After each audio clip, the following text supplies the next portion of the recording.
Hello అండి అందరికీ welcome back to my channel. Evening అయితే చాలు స్నాక్స్ ఏం ప్రిపేర్ చేయాలి అని ఆలోచిస్తాం కదా.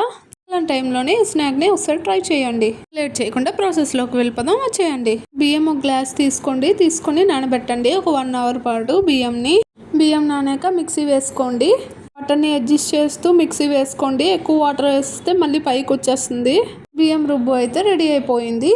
అందులోనే కొద్దిగా పసుపు, రుచికి తగ్గట్టు సాల్ట్, కొద్దిగా కారం, ధనియా పౌడర్ కొద్దిగా, జీరా పౌడర్ కొద్దిగా వేసుకొని బాగా కలిపేసుకోండి.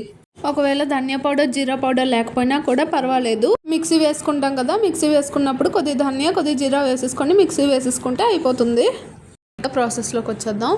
అన్ని పౌడర్స్ వేసుకున్నాం కదా, చేత్తోని బాగా కలపాలి, లేకపోతే ఉండల్లా ఉండిపోతాయి. నేనైతే ఇక్కడ పపాయాని తురుముకొని పెట్టుకున్నాను. పపాయ బజ్జీ వేసుకుంటున్నాను. మీ ఇష్టం, అందులోని ఏం కలుపుకొని బజ్జీలా వేసుకున్నా బాగుంటుంది. పొటాటో అయినా వేసుకోవచ్చు, ఆనియన్ అయినా వేసుకోవచ్చు, పపాయ అయినా వేసుకోవచ్చు, పొటల్స్ అయినా వేసుకోవచ్చు, అరటికాయ అయినా వేసుకోవచ్చు, వెజీ అండ్ కాలీఫ్లవర్ కూడా వేసుకొని చేసుకోవచ్చు, కాకరకాయ కూడా వేసుకోవచ్చు. కాకరకాయ ఆకులతో కూడా చేస్తారు బజ్జీ, బాగుంటుంది. ఇంకా పంప్కిన్ ఫ్లేవర్స్ ఉంటాయి కదా, దాంతో కూడా వేసుకుంటారు, బాగుంటుంది. ఇలాంటి డిఫరెంట్ టైప్స్ ఆఫ్ స్నాక్స్ ఒక్కొక్కసారి అప్పుడప్పుడు ట్రై చేస్తూ ఉండాలి. నచ్చితే తింటాము, లేకపోతే నెక్స్ట్ టైం ట్రై చేయడం మానేస్తాము, అంతే. ఒక వీడియోలోనే 5 డిఫరెంట్ టైప్స్ ఆఫ్ స్నాక్స్ అయితే నేను చెప్పేశాను. మీరైతే ట్రై చేయడమే, ఇంకా లేట్. వీడియోలో చూపిస్తున్నట్టు అలా చేతితో కలిపి వేసుకోండి, బాగుంటుంది. ఒకవేళ సెకండ్ టైం కూడా తవ్వ వేడిగా ఉంటుంది కదా, అప్పుడు సిమ్లో పెట్టి వేసుకోండి, ఏం కాదు. ఆయిల్ వేసేసుకోండి, రౌండ్గా ఆయిల్ వేసుకొని మూత పెట్టేయండి ఒక 5 మినిట్స్ వరకు. మర్చిపోయిన కొబ్బరి కూర ఉంటుంది కదా, కొబ్బరి కూర కూడా వేసుకొని చేసుకోవచ్చు. ఆ కొబ్బరి కూరను ఆనియన్స్ కలిపి వేసుకుంటే బాగుంటుంది. రెసిపీ ఒక్కొక్కసారి మధ్యలో చేస్తున్నప్పుడు చిన్న క్లిప్స్ పెడుతూ ఉంటాను అప్పుడప్పుడు. మేమైతే అప్పుడప్పుడు చేసుకుంటూ ఉంటాము. ఈవినింగ్ టైం ఈ స్నాక్స్ బాగుంటుంది, తొందరగా అయిపోతుంది. నాకైతే కాకరకాయ ఆకులతో చేస్తారు కదా, అది నా ఫేవరెట్, సూపర్ ఉంటుంది.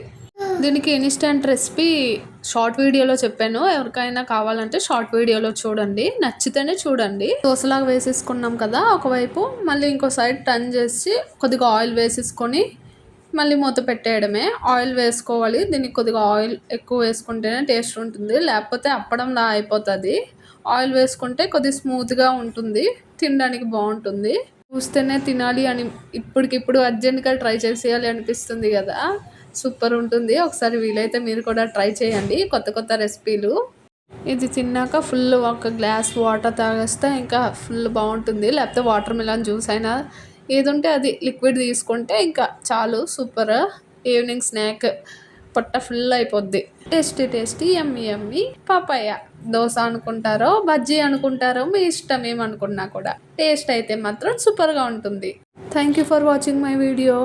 నా వీడియో కనుక మీకు నచ్చినట్టయితే ఒక చిన్న లైక్ ఇచ్చి అలాగే షేర్ చేసి సబ్స్క్రైబ్ చేసుకోండి.